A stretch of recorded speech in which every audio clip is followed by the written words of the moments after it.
मैं काशी विश्वनाथ मंदिर के प्रांगण में मौजूद नंदी बोल रहा हूं। मैं आज ही आपको सब कुछ सच बता सकता हूं। 2 मिनट लगेंगे, लेकिन मेरी आंखों से बहते आंसुओं का आप महसूस नहीं कर पाओगे। मैंने स्वयं अपने ऊपर इतने हथौड़ों और कई कई प्रकार के वार झेले हैं, जिसका दर्द और पीड़ा मैंने आज तक किसी को नहीं बताई। मैं कई सदियों से यहां बैठा हूं। मुझे तो ये कहने में भी शर्म आती है कि मेरे चाहने वालों को ये तक नहीं पता कि मुझे स्थापित किसने और कब किया था। लेकिन मैं आपको कह दूं, मैं अनादिकाल से मेरे प्रभु को निहारते आया हूं। मुझे सदियों पूर्व से ही मेरी आंखों के सामने अंधकार छा गया था। इस अंधकारमयी पीड़ा को मेरे अलावा और कोई नहीं जान सकता। मैंने वो पीड़ा देखी है। मैंने वो पीड़ा सही है। जब पहली बार सन 1194 में मोहम्मद गोरी नामक एक लुटेरा और उसके साथ मौजूद मलेच्छ लुटेरे ने मेरे आराध्य का मंदिर क्षतिग्रस्त करके लूट लिया था। लेकिन कुछ समय बाद ही स्थानीय लोगों ने मिलकर मेरे प्रभु का मंदिर फिर से स्थापित कर दिया। मुझे आभास हुआ कि शायद अब मैं हमेशा फिर से अपने प्रभु को निहारता रहूंगा। लेकिन सन 1447 में मैंने फिर वही खूनी खेल देखा। जिस मंदिर में कभी दूध की नदियां बहा करती थी, वहां रक्त बहते हुए देखा।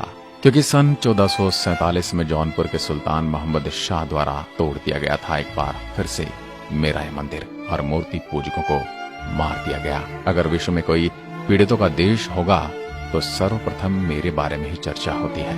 जिस पीड़ा से मैं पीड़ित हूँ, उसके बारे में आज तक कहीं कोई चर्चा मैंने नहीं सुनी। मैं यहीं वीरान भूमि पर बैठे बैठे सारे खूनी खेल को देखता रहा। फिर एक बार मैंने प्रसन्नता का आभास किया जब सन 1585 में राजा टोडरमल जी की सहायता से पंडित नारायण भट्ट जी द्वारा मेरे स्थान पर एक भव्य मंदिर का पुनर्निर्माण किया गया। टोडरमल जी ने मंदिर का पुनर्निर्माण सन 1585 में करवाया था। मैं प्रसन्नता के मारे नाचने लगा था, क्योंकि मैंने पुनः वही वैभव प्राप्त कर लिया था। लेकिन कुछ ही वर्षों में पुनः मेरी इस प्रसन्नता को किसी की नजर लग गई। अमेरिकी इतिहासकार ने अपनी किताब में लिखा था कि आक्रांताओं ने भारत में जो आक्रमण किए, उसका वर्णन कभी किसी ने अच्छे से नहीं किया, वरना भारत में धार्मिक लोगों ने जो यातनाएं झेली हैं, उसका वर्णन करना बड़ा ही मुश्किल हो जाता। एक बार फिर शाहजहां ने सन 1632 में अपना आदेश पारित किया कि मंदिर तोड़ दो, मूर्ति पूजकों का भंजन कर दो, मूर्तियों का विनाश कर दो। फिर क्या था, हजारों हिंदुओं का विनाश कर दिया गया। शाहजहां की सेना का हिंदुओं ने प्रबल विरोध किया। जिस काशी में भजन और कीर्तन होते थे, वहां 1632 में खूनी खेल हो रहा था। मूर्ति पूजकों को मूर्ति पूजा का दंड दिया जा रहा था। जिन पंडितों के हाथों में वेद पुराण थे, उनके हाथ में मैंने त्रिशूल देखे। भारी विरोध के कारण आक्रमणकारी मेन ग्रह को तो नहीं तोड़ पाए, लेकिन काशी में मौजूद अन्य 63 मंदिरों को तोड़ दिया गया।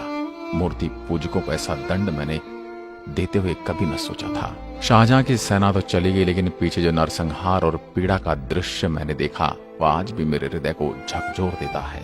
जैसे तैसे कुछ वर्ष गुजरे और फिर एक अन्य हमलावर औरंगजेब ने 18 अप्रैल 1669 में आदेश पारित किया कि काशी विश्वनाथ का ज्ञानवापी मंदिर तोड़ दो, और फिर से मूर्ति पूजकों के ऊपर आक्रमण हुआ। इनकी राजा से कोई दुश्मनी नहीं थी, परंतु राजा को इनका मूर्ति पूजक होना ही इनका सबसे बड़ा अपराध लगता था। औरंगजेब के इस आदेश की प्रति को आज भी कोलकाता की लाइब्रेरी में सुरक्षित रखा हुआ है।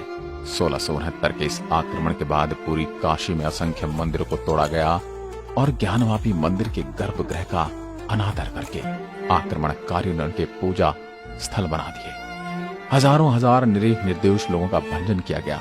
वो दृश्य और पीड़ा सहन करने के लिए मुझे अपनी आंखें बंद कर अंधकार में जीवन की ओर अग्रसर होना पड़ा। फिर 1669 की एक शाम आई। मेरे ही सामने एक प्रति आक्रमणकारियों द्वारा लिखी जा रही थी कि मंदिर तोड़ दिया गया है, मूर्तियों का अनादर किया जा चुका है। ये सूचना बादशाह औरंगजेब को दे दी गई, और इसी समय मेरे सामने ज्ञान पापी परिसर में मस्जिद का निर्माण किया गया। मेरा आराध्य प्रभु का अनादर किया गया। मैं उस हनुमान का आज भी इंतजार करता हूँ, जिन्होंने अपने प्रभु को हर समय मुसीबतों में बचाया। मैं अपनी आंखों के सामने हमेशा से अपने प्रभु के दर्शन करता था, लेकिन अब मेरी आंखों के सामने क्या है वो प्रभु के भक्त सब जानते हैं। कौन कहता है कि सिर्फ प्रभु ही भक्तों को बचाते हैं? रामायण काल में हनुमान जी ने हर समय प्रभु की छाया बनकर उनकी सहायता की थी। मैं आज मेरे प्रभु के चाहने वालों से उसी हनुमान होने की प्रतीक्षा कर रहा हूँ। मंदिर परिसर में मस्जिद बनाए जाने के 125 साल बाद तक कोई ज्ञानवापी परिसर में मंदिर नहीं था, और फिर समय आया 1735 का, और इंदौर की महारानी देवी अहिल्याबाई ने ज्ञानवापी परिसर के पास काशी विश्वनाथ मंदिर का निर्माण कराया। कुछ राजाओं ने मेरे बारे में सलाह दी थी कि मुझे इस स्थान से हटाकर नए मंदिर के प्रांगण में शिवलिंग के सामने स्थापित कर दिया जाए। उस समय महारानी देवी अहिल्याबाई का जवाब था घोर और गुस्से वाले स्वर में, नहीं नहीं, नंदी महाराज को इसी तरह यहीं बैठे बैठे अपने प्रभु का स्मरण करना पड़ेगा। चाहे कितने ही वर्ष बीत जाएं, नंदी महाराज को अंत तक प्रतीक्षा करनी होगी। वाक्य आज भी मेरे कान में गूंजता है। कभी कभी मैं टूट जाता हूँ, दिल बैठ जाता है, आंखों से आंसुओं की बूंदें टपकने लगती हैं, परंतु मैं महारानी देवी अहिल्याबाई को वो वाक्य स्मरण कर लेता हूँ। उससे मुझे शक्ति मिलती है और मैं फिर प्रतीक्षा में लीन हो जाता हूँ। मेरे इस परिसर का ये विवाद पहली बार तब गरमाया जब मेरे हिंदू समाज के लोगों को लगा कि उनके साथ कुछ अन्याय हुआ है। तब उन्होंने इस गुम्बद रूपी इमारत को उन्हें सौंपने की पेशकश की। 30 दिसंबर 1810 को मेरे नजदीकी शहर बनारस के तत्कालीन जिलाधिकारी मिस्टर वाटसन ने अपने परिषद के उपाध्यक्ष से एक पत्र लिखकर इस ज्ञानवापी परिसर को हमेशा के लिए हिंदू समाज को सौंपने की मांग की, लेकिन ये काम कभी पूरा न हो सका। आगे आपको बताते चलूं कि 1829 से 1830 तक ग्वालियर की महारानी बैजाबाई ने इस मंदिर में ज्ञानवापी मंडप बनवाया था और महाराजा नेपाल ने मेरी प्रतिमा स्थापित करवाई थी।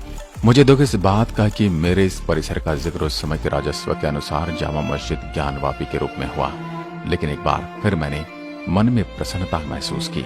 1980 के दशक में विश्व हिंदू संगठन ने कुछ राष्ट्रवादी ताकतों के साथ मिलकर ज्ञानवापी मस्जिद के स्थान पर मंदिर बनाने के उद्देश्य से एक बड़ा राष्ट्रव्यापी अभियान चलाया था, और हिंदू पक्ष की ओर से कुछ विद्वान थे जिनके मैं नाम ले रहा हूँ। हरिहर पांडे, सोमनाथ व्यास और रामरंग शर्मा ने मेरे प्रभु के इस परिसर को सर्वेक्षण के दायरे में लेने के लिए एक याचिका दायर की। 1991 में दायर इस सर्वेक्षण याचिका के खिलाफ उस समय काल के संसद ने उपासना स्थल कानून बना डाला, और इस कानून के अनुसार ये कह दिया कि जो 15 अगस्त 1947 से पहले से अस्तित्व में आए किसी भी समुदाय के धर्मस्थल को दूसरे में नहीं बदला जा सकता। ये सुनकर मुझे बड़ा दुख हुआ। फिर क्या था, इस विवाद के चलते इलाहाबाद हाईकोर्ट ने स्टे लगाकर यथास्थिति रखने का आदेश दे दिया। इस प्रकार से विवाद ऐसे ही चलता रहा और मैं अपने प्रभु का स्मरण सब्र की गंगा में डुबकी लगाकर करता रहा। प्रतीक्षा करते करते समय आया, लेकिन 2021 का, जब आज की कुछ देवी शक्तियों ने संवैधानिक रूप से मेरे लिए न्यायालय में एक प्रार्थना पत्र भेंट किया और तत्कालीन मस्जिद परिसर में स्थित श्रृंगार गौरी की पूजा करने की आज्ञा मांगी, और मेरे इस परिसर में वीडियोग्राफी द्वारा सर्वे करने की मांग की, और इन देवियों की इस मांग को आज के पुरातत्व विभाग द्वारा मंजूरी दे दी गई।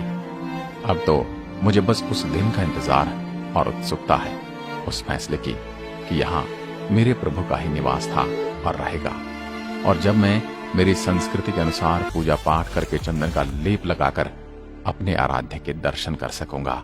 आज मुझे मेरे प्रभु के दर्शन की आस बंधी है। आज फिर मेरा हिंदू जनमानस जागा है। आज मेरे साम्राज्य के अंतर्गत एक ऐसे सन्यासी राजा आया है जो मुझे और मेरे प्रभु के आवास को हमेशा के लिए बदल कर रख देगा।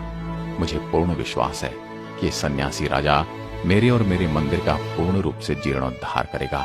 जहां मेरे बाबा का विशाल मंदिर हुआ करता था, उस समय काल में यहाँ मेरे परिसर में कुछ विशेष समुदाय के क्रूर कई अत्याचार किए, कई मूर्तियों को खंडित कर दिया और यहाँ किसी मस्जिद का निर्माण कर दिया और मेरे प्रभु को सदा सदा के लिए कैद कर लिया। मैं काशी विश्वनाथ मंदिर के प्रांगण में मौजूद नंदी बोल रहा हूँ। आशा करता हूँ आप सभी को मेरा ये दर्द समझ में आया होगा और मुझे पूर्ण विश्वास है कि आप सभी को मेरे इस फैसले का बेसब्री से इंतजार है। आज की वीडियो में बस इतना ही। नमस्कार। हर हर महादेव।